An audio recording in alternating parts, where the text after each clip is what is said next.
Eu me sinto sempre muito feliz cada vez que podemos estar juntos aqui através do programa Encontro com a Palavra. Estudamos até o 8º livro da Bíblia, que é o livro de Ruth. No nosso último encontro, começamos o estudo dessa linda história de amor. É o livro que vem logo depois do livro de Juízes. A história aconteceu nos dias em que os juízes julgavam o povo de Israel, um período de escuridão espiritual na história dos hebreus. O livro de Ruth também é chamado de o romance da redenção. No livro de Êxodo, nossa salvação é ilustrada com a libertação da terrível escravidão do Egito. Vimos que a alegoria da salvação e redenção continua no livro de Números, com a peregrinação do povo hebreu pelo deserto durante 40 anos. Finalmente, no livro de Josué, os filhos de Israel entram na terra de Canaã, o que simboliza a nossa entrada no plano de salvação. No livro de Ruth, vemos que a mesma redenção e salvação é ilustrada com uma história de amor que se inicia no capítulo 1, com a história de uma família pródiga.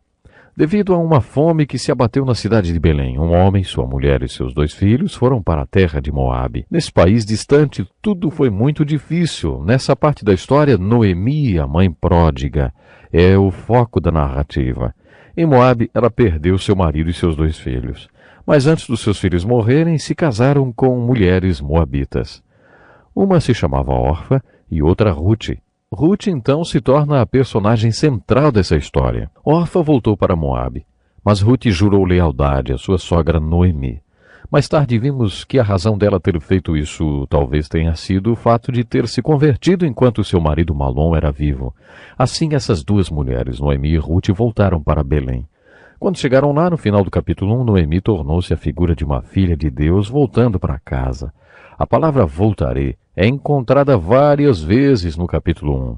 Assim como o filho pródigo decidiu voltar para a casa de seu pai, Noemi decidiu voltar para Belém.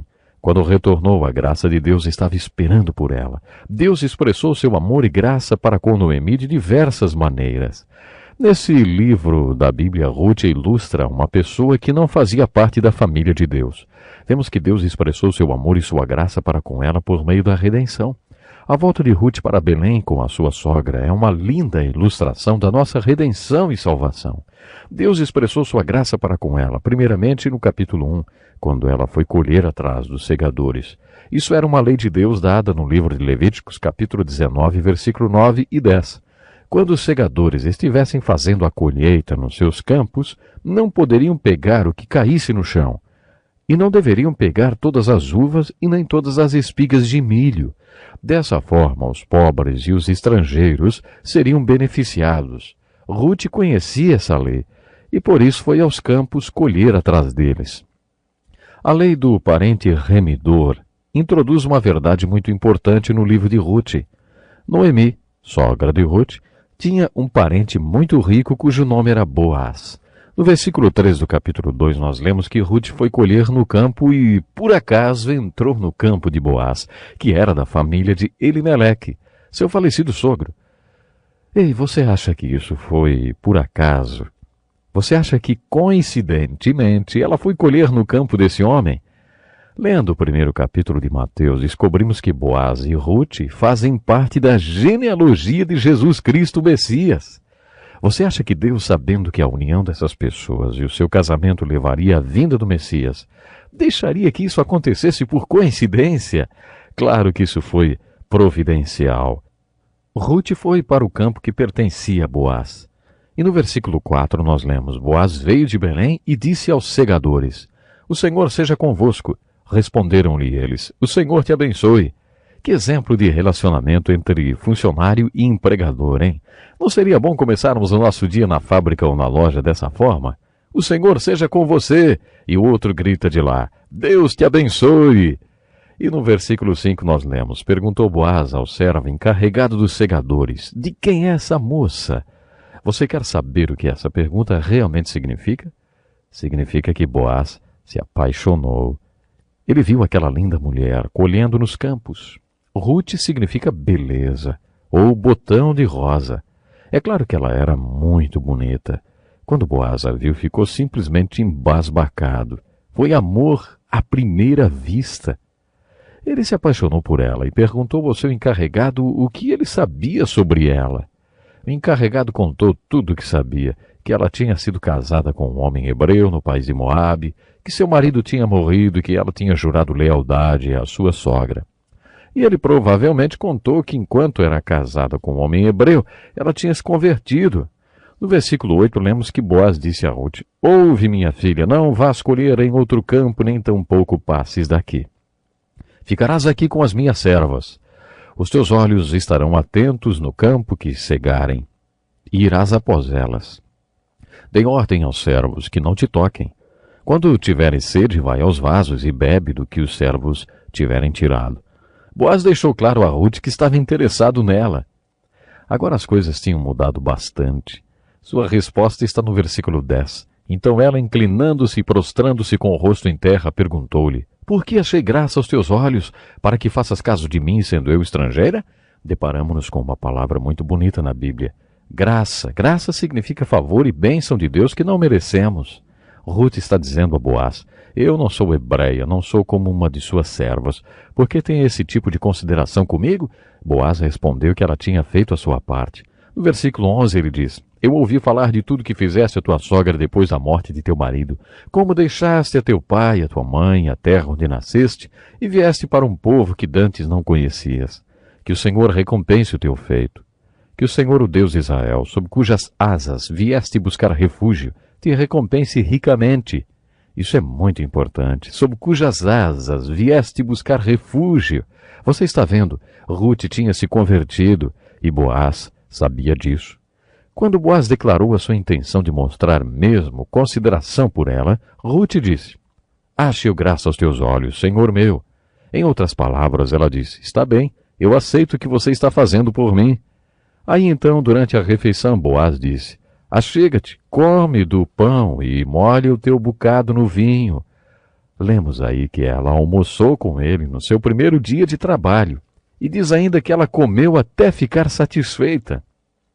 Havia uma música quando eu era jovem que dizia mais ou menos assim. Bom, uma pena que a inflação já levou aquele nosso centavo, né? Mas a música dizia assim, ó: Se eu tivesse um centavo, sabe o que eu faria? Eu gastaria tudo em doces para você. Eu nem me importo, porque você é tudo que eu gostaria de ter. Ah, porque eu estou apaixonado por você. Por você tudo eu gastaria. É isso que você tem vontade de fazer quando está apaixonado. Você quer gastar tudo com aquela pessoa. Você quer dar tudo para ela. Boaz estava realmente apaixonado e ele ficou pensando no que mais poderia fazer por aquela moça. Depois do almoço, Boaz chamou seus segadores e disse: Olha, quando vocês virem aquela moça atrás de vocês, deixem cair tudo o que estiverem carregando. Deixem tudo no chão e deixem que ela pegue. Deixem cair tudo de propósito. No final do primeiro dia de trabalho, Ruth estava carregada com tudo que tinha colhido. A lei ordenava: se você deixar cair inadvertidamente, não pegue do chão, deixe lá. Boaz mandou: toda vez que vocês a virem, deixem cair tudo que estiverem carregando. Boaz estava realmente interessado em Ruth, hein? Então, quando Ruth voltou para casa, trazia um saco de grãos. Quando sua sogra viu, perguntou: Onde você foi colher hoje? Onde você trabalhou? Inocentemente Ruth respondeu: No campo de um homem chamado Boaz. Noemi quase caiu para trás. Ela disse: Bendito seja o Senhor, que não tem deixado a sua beneficência nem para com os vivos, nem para com os mortos. Esse homem é nosso parente chegado. O que Noemi estava tentando dizer era: nós vamos morar na casa grande. Dá para entender o que você acabou de me dizer? Boaz é um homem rico e parente do meu marido, seu sogro. Eu tenho certeza que Noemi tinha explicado para Ruth a lei de Deuteronômio 25, que dizia: Ruth tinha o direito de procurar qualquer parente do seu falecido marido e pedir-lhe em casamento. É claro que Ruth já sabia disso, e Noemi disse: é bom que você não tenha que ir a outro campo, continue a trabalhar nos campos dele. O último versículo do capítulo 2 diz: assim Ruth se juntou com as servas de Boaz para respigar até que a cega de cevada e de trigo se acabou, e ficou morando com a sua sogra. Isso parece estranho, porque significa um tempo de mais ou menos 6 meses. Todo dia ela ia aos campos de Boaz. Podemos presumir que eles almoçavam juntos. Talvez ele a levasse embora para casa. Agora podemos achar que Noemi começou a ficar impaciente. O capítulo 3 começa assim. Certo dia Noemi, sua sogra, lhe disse: minha filha, Não hei de buscar descanso para que fiques bem? Sabe que descanso quer dizer? Um marido. Ora, não é Boaz com cujas servas estiveste de nossa parentela? Lembra que eu falei para você sobre a lei do parente remidor? Noemi continuou. Lava-te, unge-te, veste os teus vestidos. Esta noite ele vai joeirar a cevada na eira. Depois que eles separavam a cevada, havia um banquete. Noemi disse, agora vai, toma um banho e põe um perfume, vai até a eira e depois que a festa acabar, veja onde ele vai descansar. Eles sempre dormiam perto da colheita para tomar conta dela. Aí, durante a noite, Noemi continuou, vá até ele, apresente-se e peça-o em casamento. Sabe, esse romance não era só o romance da redenção, era também um romance ao contrário. Naquela cultura, Boaz não poderia pedir Ruth em casamento. Ruth é que tinha que pedi-lo. Havia muitos parentes do seu falecido marido e do seu falecido sogro. Talvez muitos deles quisessem se casar com ela, mas a lei era feita de tal forma que a viúva Ruth tinha que ir até um deles e falar, você quer ser meu parente remidor? O que ela fez no capítulo 13 estava totalmente de acordo com o costume da época. Era um pedido de casamento. De acordo com as leis de Deus, o casamento poderia ter se consumado naquela noite. Mas a proposta de casamento foi feita de acordo com as leis. Não havia nada de errado. Lemos que no meio da noite estava muito escuro e Ruth foi e deitou-se aos pés de Boaz. Na verdade, Boaz se assustou quando viu que havia uma mulher ali. Ele perguntou, quem é você? Ruth respondeu, sou Ruth, tua serva. Estende a tua capa sobre a tua serva, porque tu és o remidor. Isso era uma proposta de casamento que poderia ter sido consumada ali, naquele eirado, e estaria dentro das leis de Deus. Boaz disse, bendita seja tu do Senhor, minha filha. Melhor fizeste a tua última benevolência do que a primeira, visto que não foste após jovem, quer pobre, quer rico. Aparentemente Boaz era um homem mais velho. E agora, minha filha, não temas, tudo que pedires eu te farei.